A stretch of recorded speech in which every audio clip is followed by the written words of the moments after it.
নমস্কার বন্ধুরা, আমার এই ছোট্ট চ্যানেল আমাদের এই বং ক্রিকেট আড্ডাতে আপনাদের সবাইকে স্বাগত জানাচ্ছি। আজকে আমরা মূলত আলোচনা করব কালকে হয়ে যাওয়া অস্ট্রেলিয়া এবং ইন্ডিয়ার মধ্যে ফোর্থ টি20, যেটা ইন্ডিয়া জিতেছে এবং 52 রানে জিতেছে। তো তার ফলাফল নিয়ে আলোচনা করব আমরা। কিন্তু তার আগে একটা অন্য টপিক নিয়ে একটু আপনাদের সাথে ডিসকাশন করতে চাইছি। তো টপিকটা ক্রিকেট নিয়ে, মানে ক্রিকেটের সার্কিটের ঘটনা হলেও এই ঘটনাটা আমাদের সমাজের বিভিন্ন দিকে বিভিন্ন সময় হয়ে চলে এসছে এবং হচ্ছে। তো ঘটনাটা হচ্ছে বাংলাদেশ মহিলা ক্রিকেট দলের যাকে আমরা মুখ বলে জানতাম, জাহানারা আলম, তার একটা সাক্ষাৎকার সম্প্রতি বেরিয়েছে রিয়াসাদ আজিম ভাইয়ের কাছে। তো সেখানে তিনি দাবি করেছেন 2023 বা 22 সাল, 2022-23 সাল, এই দুটো বছর ওনাকে অকথ্য যৌন নিপীড়ন করা হয়েছে। এবং সব থেকে বড় ঘটনা, সব থেকে ভয়ঙ্কর ব্যাপার এটাই যে এই ঘটনাটা বাইরের কোনো ঘটনা নয়, মানে বাইরের কারোর থেকে এই জিনিসটা আসেনি। এটা এসছে তার টিম সাপোর্ট স্টাফ থেকে, তাকে করা হয়েছে। সেটা হলো যেমন মঞ্জারুল ইসলাম মঞ্জু, যিনি বাংলাদেশের সাবেক পেস বোলার ছিলেন এবং এখন সেই সময় বাংলাদেশের নির্বাচক কমিটির প্রধান ছিলেন। তো তার কাছ থেকে এই জিনিসটা আসাটা অপ্রত্যাশিত বলেই আমি মনে করি। কিন্তু একটা ব্যাপার, এই ঘটনাটা কালকের থেকে শোনার পরে আমি খুব একটু বিচলিতই হয়ে গেছি। একটা ব্যাপার আপনাদের সাথে শেয়ার বলছি যে এই যে ঘটনাটা, এটা কিন্তু আমাদের সমাজে কোনো বিচ্ছিন্ন ঘটনা নয়। এটা মানে নিচু তলা থেকে উপর তলা সব জায়গাতে ছড়িয়ে ছিটিয়ে আছে। কিন্তু এবার আমরা সবসময় সবকিছু এরকম কিছু একটা ঘটনা ঘটলে আমরা ফেসবুক, সোশ্যাল মিডিয়া সবসময় ছেয়ে ফেলি, হ্যাঁ দোষীর শাস্তি হোক। তো শাস্তি জিনিসটা ঠিক মানে কি অর্থে বোঝায়? শাস্তির আমার যেটা মনে হয়, আমার কাছে শাস্তির দুটো মিনিং আছে। একটা হচ্ছে তাকে এমন একটা দৃষ্টান্তমূলক কিছু শিক্ষা দেওয়া হোক যেটা দেখে ভবিষ্যতের কেউ এই জিনিসগুলো করার সুযোগ না পায়। দ্বিতীয় কথা, ওই মানে সমাজের যে শ্রেণীতে তারা বিলং করে সেই শ্রেণী থেকে তাদেরকে টেনে হিচড়ে নামিয়ে নেওয়া, সরিয়ে দাও তাদেরকে। শাস্তি মানে এই দুটো। তো আমাদের সমাজটা না একটু পুরুষতান্ত্রিক, আমরা যেটা ভাবি, হ্যাঁ। তো সেইখানে মেয়েদেরকে কিছু কিছু, মানে আমি একদম সবার কথা বলবো না, আমাদের 90%, মানে আমাদের সমাজে পুরুষদের সমাজে 90% পুরুষ কিন্তু এরকম নয়। 10% লোক যারা আছে তারা মেয়েদেরকে না, মানে কি বলুন তো, ওই একটা রক্ত মাংসের, মানে কি বলুন তো, একটা রক্ত মাংসের পিণ্ড মনে করে, একটা মানে শরীর মনে করে, একটা মানে কি বলবো, একটা খেলনার জিনিস মনে করে। তো আমার বক্তব্যটা হচ্ছে মেয়েরা রেসপেক্ট ডিজার্ভ করে, কিন্তু মেয়েদের রেসপেক্ট ততটাই দিন যতটা ওরা ডিজার্ভ করে। মেয়েদেরকে দেবীর আসনেও বসার দরকার নেই, আবার মেয়েদেরকে ওই মানে মাংসের দলা মনে করারও কোনো দরকার নেই, যাকে ইচ্ছে করে যা ইচ্ছা করা যায় সেটা মনে করারও দরকার নেই। ওরা আপনার কাছ থেকে এগুলো কোনোটাই ডিজার্ভ করে না। ওরা আপনার কাছ থেকে দেবী হওয়ার, দেবীর আসনে বসাটাও ডিজার্ভ করে না। ওরা একটা সিম্পল একটা মনুষ্যত্ব ডিজার্ভ করে। একটা মানুষের সাথে যেরকম ব্যবহার করেন, একটা মেয়ে মানুষের সাথে সেরকম ব্যবহার করার চেষ্টা করে দেখুন না আপনারা। আর এখনকার বাবা মাদেরকে বলছি, বিশেষ করে যাদের যাদের এর পরে ভবিষ্যৎ প্রজন্ম যারা আসবে, তাদেরকে ঠিক জিনিসটা বোঝানোর দায়িত্বটা কিন্তু আমাদের। আপনার ছেলেদের, আমি তো একটা কথা বলবো, আপনার ছেলেদেরকে, আপনাদের বাড়িতে যাদেরকে ছেলে সন্তান আছে, ছোট থেকে মেয়েদের সাথে ঝগড়া, মারপিট, খেলা এগুলো করতে শেখান। মেয়েদের সাথে স্বাভাবিকভাবে মিশতে শেখান। মেয়েদের সাথে কথা কাটাকাটি করতে শেখান। জড়তা মুক্ত একটা মানুষ হিসেবে ট্রিট করতে শেখান। তো এই প্রসঙ্গে মানে আমাদের সমাজে ভালো মানুষও আছে, খারাপ মানুষও আছে, কিন্তু ডিফারেন্সটা কি বলুন তো? একটা সুস্থ সমাজ মহিলাদের রেসপেক্ট না করে, মেয়েদের যে সমাজ রেসপেক্ট করে না, সেই সমাজ কখনো উপরে উঠতে পারে না।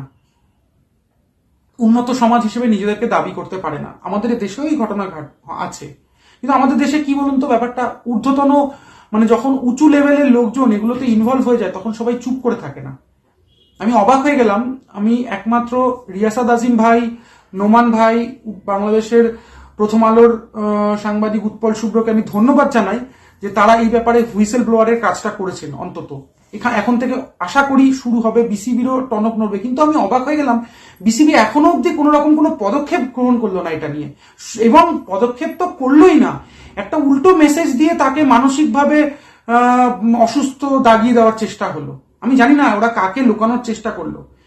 হ্যাঁ, দেখুন, বাংলাদেশের লোক জনগণদের বলছি, আপনাদের সমাজে আমাদের সমাজে এটা খুব কমন সমস্যা। কিন্তু ব্যাপারটা কি বলুন তো, মানে আমি এখানে তুলনা করছি না, মানে জাস্ট একটা ছোট্ট কম্প্যারিজন নিয়ে দিচ্ছি। আমাদের এখানে যখন ঊর্ধ্বতন কোনো কেউ এই ব্যাপারে জড়িয়ে পড়ে না, তখন তাকে 4-5 থেকে ধরে টেনে ছিটকে ফেলে দেওয়া হয়।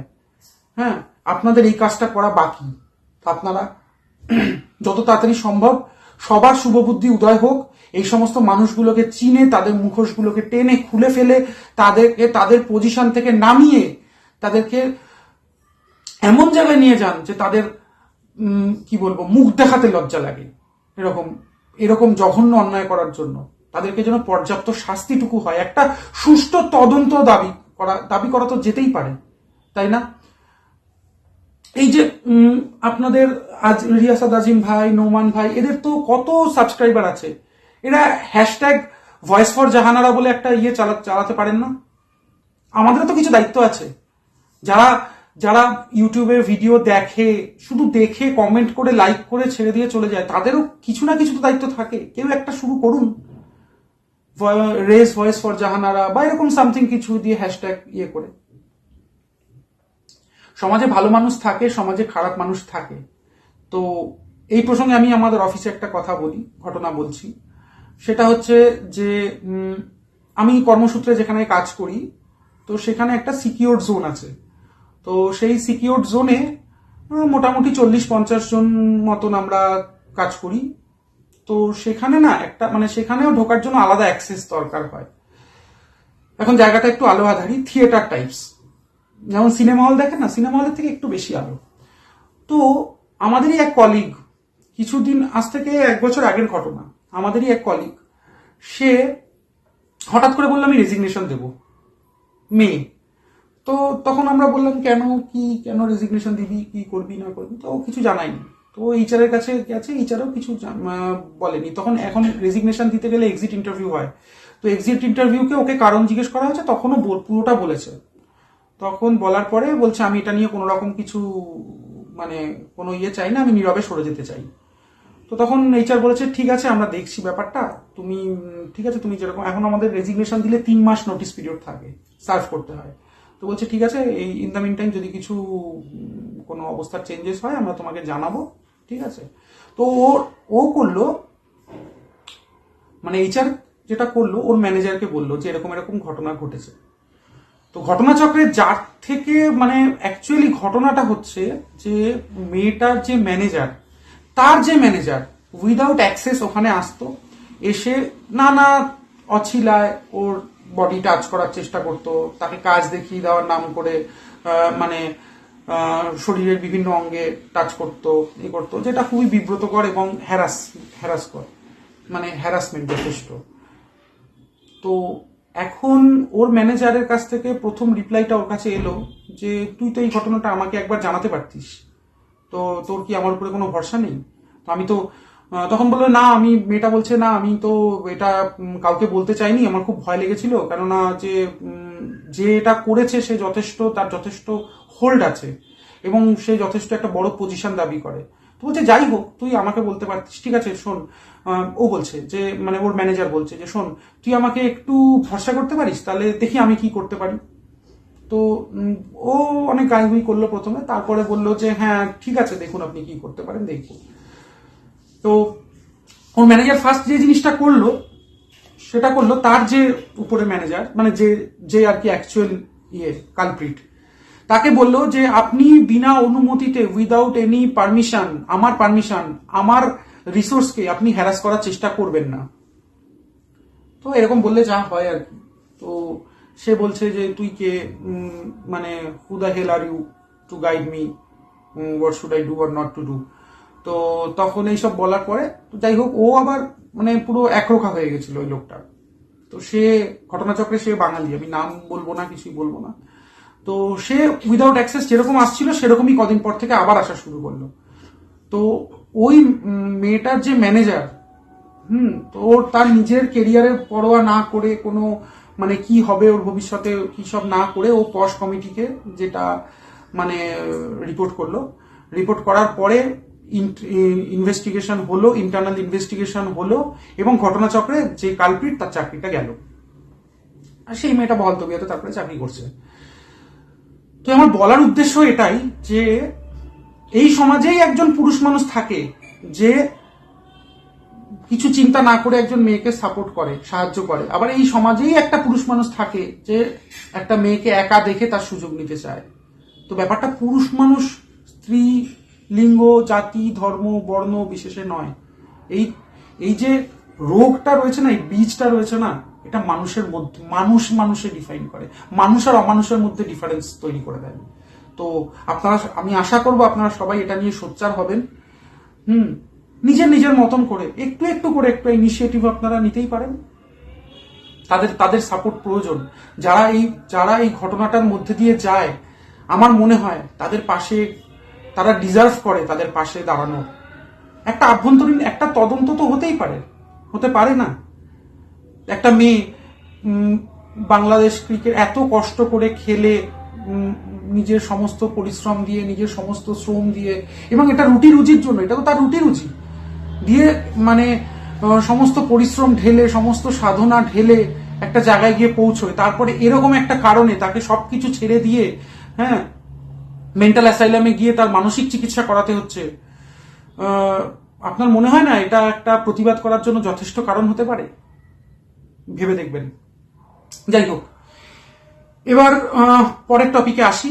সেটা হচ্ছে, যেটা মেন টপিক, সেটা হচ্ছে কালকের হয়ে যাওয়া ইন্ডিয়া অস্ট্রেলিয়া ম্যাচ।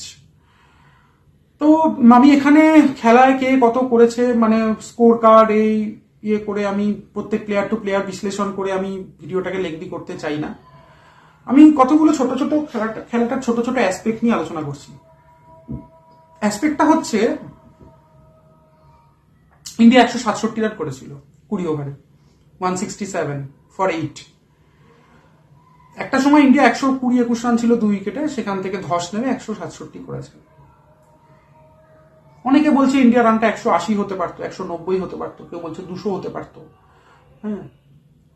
তো শুভমান গিলের স্লো খেলার জন্য রানটা 167-তে পৌঁছেছে।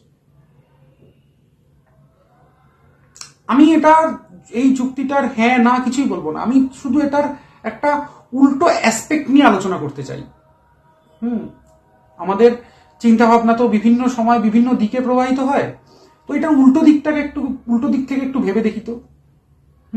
আপনাদেরকে অনুরোধ করছি, দয়া করে এই দিকটাও ভেবে দেখবেন।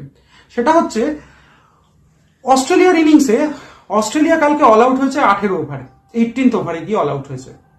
অস্ট্রেলিয়া কত রান পেছনে করেছে? 52 রানস। আপনাকে আমি একটা ছোট্ট উদাহরণ দিচ্ছি। মনে করুন এই টিমে, অস্ট্রেলিয়া টিমে স্টিভ স্মিথ রয়েছে, বা ল্যাবুশেন রয়েছে, বা নিদেন পক্ষে ডেভিড ওয়ার্নার রয়েছে।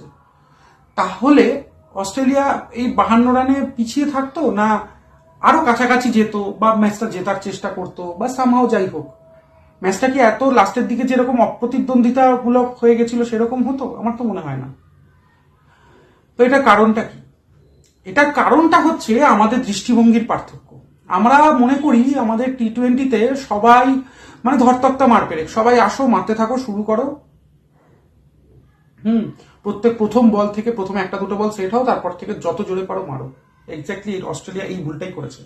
আপনি মনে করে দেখুন, যখন অক্ষর প্যাটেল বল করতে এসছে, অক্ষর প্যাটেলের অক্ষর প্যাটেল কালকে কিচ্ছু করেনি। অক্ষর প্যাটেল কালকে আর্ম বল করে গেছে, আন্ডার কাটার করে গেছে, এবং স্টাম্প টু স্টাম্প বল করে গেছে, এবং একটা বিশেষ লেন্থে বল করেছে যাকে ওকে জোরে মারা যায় না। আর অস্ট্রেলিয়া ওকে সিঙ্গেল রোটেট না করার বদলে ওকে জোরে মেরেই পুরো মানে ম্যাচটা শেষ করে দেওয়ার চেষ্টা করেছে। সেই জন্য ওরা সিঙ্গেলসও রোটেট করতে পারেনি।